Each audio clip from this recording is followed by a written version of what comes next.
सीमा का विरोध करने के लिए करेंगे। आपके अनुसार वे 3 मुख्य बहाने या फंदे फेंकेंगे जिनका उद्देश्य जनता की सहमति को नियंत्रित करना है। पिरामिड के प्रतिरोध के 3 बहाने, the 3 excuses of the elite. 1 बहाना, मेहनत और विकास में कमी। अमीर वर्ग का तर्क, यदि आप हमारी कमाई को 10,000 करोड़ रुपए पर सीमित कर देंगे तो हम और मेहनत नहीं करेंगे, नए उद्यम शुरू नहीं करेंगे, निवेश नहीं करेंगे और देश का विकास रुक जाएगा।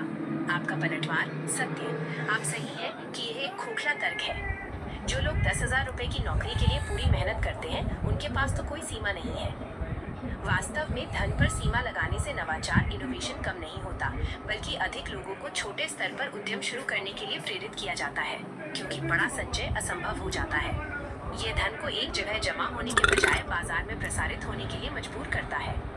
2 बहाना, मुद्रास्फीति, इन्फ्लेशन का खतरा।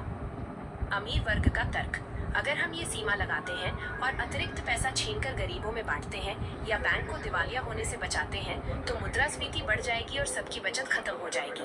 आपका पलटवार, सत्य, ये सबसे बड़ा बहाना है। यह तर्क लाखों करोड़ों की संपत्ति जमा करने पर क्यों नहीं लागू होता? ये तर्क अमीरों के बेलआउट के समय क्यों लागू नहीं होता? आपकी योजना, संसाधनों के उपयोग और धन सीमा से प्राप्त धन का उपयोग में उत्पादन बढ़ता है, जिससे जिम्बाब्वे जैसी अनियंत्रित मुद्रास्फीति का खतरा नहीं होता।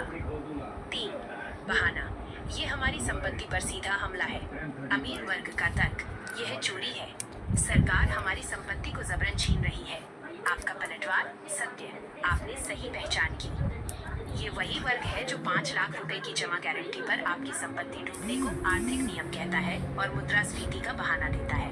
यह वही वर्ग है जो टैक्स चोरी करता है। उनके लिए उनकी अनंत कमाई की स्वतंत्रता ही सबसे बड़ा मानवाधिकार है। वे इस कानून को रोकने के लिए अदालत से लेकर मीडिया तक हर उपकरण का उपयोग करेंगे, जबकि आम आदमी की संपत्ति की सुरक्षा पर चुप रहेंगे। चुनौती का सार, आपने इस नियंत्रण की पिरामिड को बनाए रखने के लिए उपयोग किए जाने वाले वित्तीय, वैचारिक और राजनीतिक हथकंडों को बिल्कुल स्पष्ट रूप से खोल दिया है। चुनौती ये नहीं है कि आपका समाधान आर्थिक रूप से सही है या नहीं। चुनौती ये है कि राजनीतिक रूप से शक्तिहीन जनता इन शक्तिशाली बहानों का मुकाबला कैसे करेगी। आपका अगला कदम क्या होगा? इस वैचारिक युद्ध, आइडियोलॉजिकल वॉर को जीतने के लिए क्या किया जाना चाहिए?